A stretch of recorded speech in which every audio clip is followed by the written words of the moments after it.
The legacy of the Jedi is failure, hypocrisy, hubris. At the height of their powers, they allowed Darth Sidious to rise, create the Empire, and wipe them out. Welcome back, Screen Crush. I'm Ryan Airy. Into exile I must go. Failed I have. This is the moment where Yoda realized that he had failed. It wasn't that he failed to defeat Darth Sidious, because their duel was fairly even. No, in this moment, Yoda realized how wrong he was about the Jedi's way, about the Clone Wars, about his arrogance and blindness. This moment of failure is a culmination of decades of terrible mistakes that led the Jedi to ruin. Yoda was the de facto leader of the Jedi all through the disastrous events of the Clone Wars and Order 66. This is why we can't talk about Yoda being wrong without talking about the Jedi's failures, because they are one and the same. Well, it's not the first time we've been wrong recently, is it? And so, let's dive into just how much Yoda was wrong and how the so-called Jedi Master led his order to slaughter. Not strong enough I was. No. Failed I have. Failed them all. Let's begin by examining one of the most crucial scenes in the prequels, the moments that define Yoda's many failures and his terrible mistakes that eventually led Anakin to becoming Darth Vader. Anakin suffered from Padme's death visions. He tried to confide in Yoda, searching for guidance and reassurance. But Yoda gave Anakin all the wrong answers, telling him to accept the death of his loved one. Death is a natural part of life. Rejoice for those around you who transform into the Force. Mourn them do not. Miss them do not. Yoda has lived for more than 900 years. It was easier for him to accept death, both because of his age, but also because of the Jedi Code, which forbade personal attachment. Attachment leads to jealousy. The fear of loss is a path to the dark side. It became his absolute truth. There was no alternative or flexibility, not for him and not for any other Jedi. Because he was so certain of the Jedi Code, Yoda can never truly understand the love Anakin felt for Padme, and the great lengths he would go to save her. Yoda gave Anakin the apathetic answer at a time when Anakin was seeking empathy, something he later got from Palpatine. He could even keep the ones he cared about from dying. Is it possible to learn this power? Not from a Jedi. Of course, there were so many things that led to Anakin's turn, but this was the moment where Yoda drove Anakin directly to the dark side and began the chain of events that left the Jedi in ruin. And he was too blind and arrogant to even see it. There's nothing wrong with failure, but what is essential about failure is to learn from it and do better. The greatest teacher failure is. Unfortunately, Yoda didn't learn from his many failures until it was too late. Yoda grew too dogmatic and comfortable in his old age. He lost perspective, believing that the peace he's known all his life would be everlasting, and that the Jedi will prevail like they always did. This directly led to the final days of the Jedi and the Republic, as the Clone War was upon the galaxy. Yoda and the other Jedi chose to completely ignore how suspiciously and conveniently a clone army just landed in the Republic's lap. From the very start, it was clear that there was something off about this whole thing. Obi-Wan was told that the clones were ordered by Sifo Dyas, a Jedi Master who foresaw the galactic conflict. Ironically, the Jedi Council rejected Sifo Dyas' logic in creating an army for the Republic. Until we judged his ideas to be too extreme.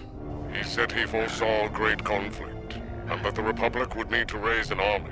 And yet, once the war had begun, the Jedi just accepted his army because it was convenient. Yoda never questions the dubious timing of the Clone Wars, nor the timing of the army's creation, completely ignoring the fact that this army was cloned from Jango Fett, the same bounty hunter who was working for Dooku. I mean, it's right there, staring them in the face. You know, this could be a lot more complex. I mean, it's not just, it might not be just such a simple, you know? Yet, Yoda and the Jedi just chose to ignore it. Yoda was so sure of himself, so arrogant in his belief in the Force, he never suspected that the Sith had turned the Jedi into pawns. Dooku straight out told Obi-Wan that Darth Sidious was controlling the Senate. What if I told you that the Republic was now under the control of the Dark Lord of the Sith? Yet, Yoda dismissed this completely. Lies, deceit, creating mistrust are his ways now. The Jedi chose to see Palpatine as nothing more than an ambitious and slightly corrupt chancellor because most senators were shady and self-serving. This says a lot about how easy it was for the Jedi to turn a blind eye to the broken system they were serving. Yoda didn't perceive the dark side in Palpatine, and that became the absolute truth for him. Palpatine was smart and a very powerful Sith, so he knew how to hide himself from the Jedi. But come on, the dude was straight out evil. One look at this guy and you knew he was up to something. In the later stages of the war, the Jedi learned about the inhibitor chips, which caused one of the clones to execute a Jedi. They also uncovered the truth about the clone's creation, learning that it was Dooku who commissioned the army. After discovering this truth, Yoda should have re-evaluated the Jedi's involvement in the war and the trust that they put in the clones. They should have seen the Sith's ploy. This might have prevented Order 66. Cover up this discovery. We must. Valiant men the clones have proven to be. Believe in them. We must. Win the war swiftly. We must. 5 minutes later. Execute Order 66. The Jedi did not thoroughly investigate any of this. It was business as usual, despite this damning evidence. Sidious and Vader might have brought the Jedi to ruin, but all of Yoda's mistakes made it so easy for the Sith to do this. If only Yoda wasn't so blind and arrogant, and instead more decisive and proactive, he would have seen what was staring him right in the face. That's a good point. You've given me a lot to think about. The Jedi objected to the war from the start, and yet, once the Clone Wars began, very quickly these peacemakers became war generals. We're keepers of the peace, not soldiers. Yoda never tried to find any diplomatic solutions to the war or even consider negotiating with the Separatists. Only senators like Padme actually reached out across the aisle, seeking a diplomatic solution as opposed to a violent one. I mean, Dooku was Yoda's apprentice. At the very least, the Jedi Master could have attempted to find some common ground with his former student. Yoda could have approached Dooku and maybe even found some way to outplay his former apprentice, making him reveal the Sith conspiracy. Instead, Yoda dealt with absolutes. If Dooku is a Sith, then he's evil, and there is no middle ground. In the end, cowards are those who follow the dark side. It's a pity I wasn't there in person, my old master. Under Yoda, the Jedi embraced a monk-like creed, which was the strict view of the Jedi Code. They tried to do what they believed was right, and they did a lot of good. But their flawed ways prevented them from being truly effective peacekeepers. They chose to ignore the corrupt nature of the Senate, the crime and despair in the Outer Rim, and even the existence of slavery. And that's because the Jedi became part of a self-serving system, one that was comfortable with no accountability. The Jedi should have taken more direct action to reform the broken system of the Republic. As a being who's lived for so long, Yoda knew better than anyone just how rotten the Republic had become. Yet, he decided to bury his pointy ears in the sand and hide behind the Jedi Code, while abandoning the galaxy to its fate. This is fine. I'm okay with the events that are unfolding currently. Yoda's blindness also prevented him from seeing the catastrophic impact the war had on the Jedi, as with Ahsoka Tano and Barriss Offee. Now, in case you haven't seen the Clone Wars, Barriss Offee was a Padawan who bombed the Jedi Temple. Barriss was a young apprentice during the Clone Wars. The horrific nature of the war fractured Barriss to her core, and she lost faith in the Jedi, realizing how blind and incompetent the Order had become. Her speech says it all. And my attack on the temple was an attack on what the Jedi have become. An army fighting for the dark side, fallen from the light that we once held so dear. This republic is failing! Barriss tried to use all of this to justify her heinous crimes, but it's undeniable what she did was wrong. But the Jedi simplified Barriss's actions as nothing more than her falling to the dark side. But there was a far deeper issue here. Barriss became a terrorist because she suffered from PTSD. She was a child, thrown into a terrible war. Yoda never bothered considering the impact of the wars on children's mental states. These young Jedi found themselves right in the thick of it, facing death and being forced to make life and death decisions in every battle. Barriss couldn't confide in anyone. She couldn't deal with her depressing doubts and feelings, because they went against the Jedi Code. Have you ever wondered if it was right to ignore your emotions? My master would say, our struggle as Jedi is to move past them. You make it sound so easy. She and all the other Jedi were basically brainwashed from a young age to believe that any straying from the path is blasphemous, because apparently everything leads to the dark side. And that's one of the most crucial problems with the Jedi way. It's as if common sense and ethics don't exist. Those are far more powerful and effective ways to differentiate between good and evil. The Jedi philosophy deals with absolutes, the idea that they are righteous because they follow the light side of the Force, as if following one side of the Force gave the Jedi monopoly over the very concept of good. Which of course means that their opposite would have to be evil and there can't be any gray area in the middle. And this is probably why so many Jedi fell to the dark side so easily, because the only choice is to go from one absolute to the other. Barriss's words should have shaken Yoda from his apathy, provoked him to see just how flawed the Order had become. The Jedi needed true reform. They needed to look closely at what drove Barriss to the dark side. The whole Barriss debacle is what led Ahsoka Tano to leave the Jedi Order. She was framed for Barriss's crimes, and, despite Ahsoka proving herself to be one of the best Jedi, Yoda and the Council chose to condemn her. They were pressured by politicians and public opinion, as well as their own dogmatic ways. You've already made your decision, haven't you? This meeting is just a formality! The Jedi failed Ahsoka, and in the end drove her away. Ahsoka couldn't be part of the Jedi Order any longer, not after seeing them for what they really are. An incompetent order that lost its way, but too blind and arrogant to admit this and to change. This brings us back to this moment where Yoda realizes all of his failures and how blind and arrogant he truly was. Failed, I have. This is why Yoda had to go into exile, understanding his terrible failure and that he must change. Before the Jedi Purge, Yoda learns about the ability to become a Force Ghost with the help of Qui-Gon Jinn. And after Order 66, Yoda understood that it was the only way forward for him. Through this path, victory we may yet find.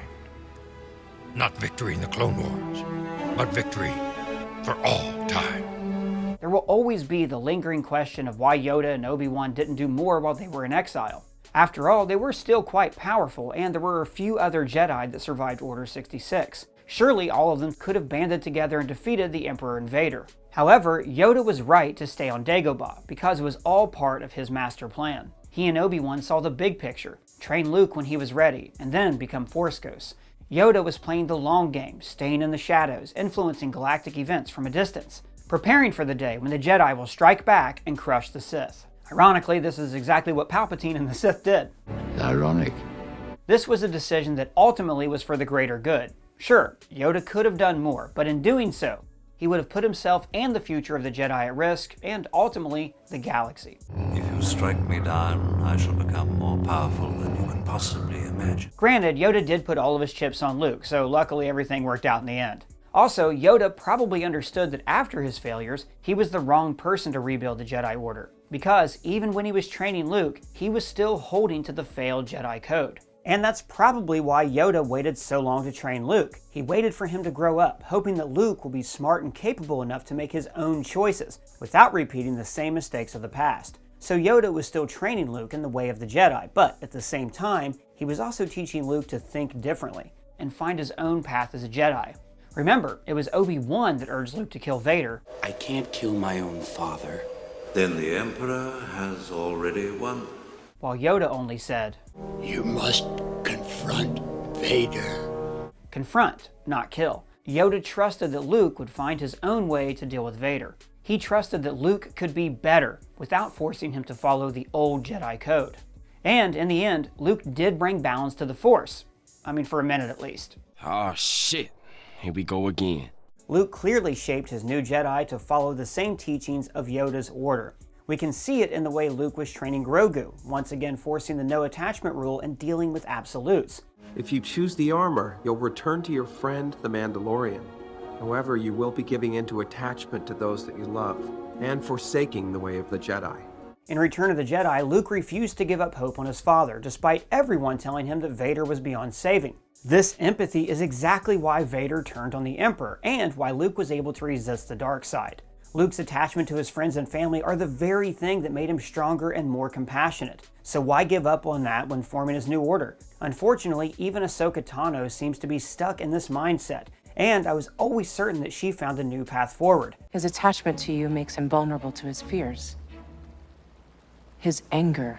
I've seen what such feelings can do to a fully trained Jedi Knight. Yes, Anakin fell to the dark side because of his attachment to Padme, but there were many other Jedi who turned to the dark side for a multitude of reasons. Many times, it's the flawed Jedi Code that turns Jedi into Sith. I am no longer naive enough to be a Jedi. The only thing the Jedi Council believes in is violence. This is why Luke was considering killing his own nephew just to not create a new Darth Vader. Luke's Jedi Order was destined to fail from the start, because he followed in Yoda's footsteps. And Yoda's legacy is a Jedi Code that's turned 2 Jedi Orders into ash. So maybe Luke was indeed correct in saying that it's time for the Jedi to end. It's time for the Jedi to end. figuratively. Take the fear of feelings the Jedi have. What if instead of dampening their emotions, the Jedi would embrace them, understand how to control them, without that dark side phobia?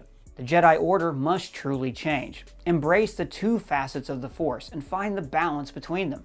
If you have one to the extreme, you will be very unscientific. If you have another to the extreme, you become all of a sudden a mechanical man, no longer a human being. You are to combine the two in harmony. After all, the saying is, bring balance to the Force, the whole Force, not just one side of it. Maybe Rey or some other Jedi will finally learn from the mistakes of the past Jedi and forge a new path for the future, one that isn't hindered by Yoda's failed ways. Or maybe Grogu's the one who will find a better path for the Jedi once he becomes a Jedi Mandalorian. This is the way. Maybe that is the way. In order to master the ways of the Force, Jedi must forego all attachment. That is the opposite of our creed. Well, this is why Yoda was wrong and why the Jedi failed. But what do you think about all this? Who do you think was right in the end? Let me know in the comments below or at me on Twitter. And if it's your first time here, please subscribe and smash that bell. For Screen Crush, I'm Ryan Airy.